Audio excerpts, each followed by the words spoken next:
வணக்கங்க. இந்த வீடியோவில் நம்ம எதை பற்றி பார்க்க போகிறோம்னா, தவா என்விஆர் அல்லது எக்ஸ்விஆர் இது ரெண்டில் எது இருந்தாலும் சரி, அதை வந்து நம்ம டைரெக்டாக மதர் போர்டில் வந்து நம்ம மதர் போர்டை வச்சு எப்படி நம்ம வந்து ஹார்ட் ரீசெட் பண்ணுறது அப்படிங்கிறத பற்றி தான் பார்க்க போகிறோங்க இந்த வீடியோவில்.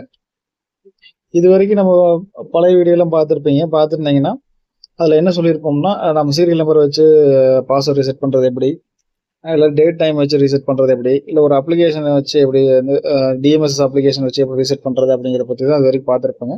ஆனால் இந்த வீடியோவில் டேரெக்டாக நம்ம மதர் போர்டு நம்ம வந்து எப்படி நம்ம வந்து ஹார்ட் ரீசெட் பண்ணுறதுங்கிறத பற்றி பார்க்க போகிறோம்.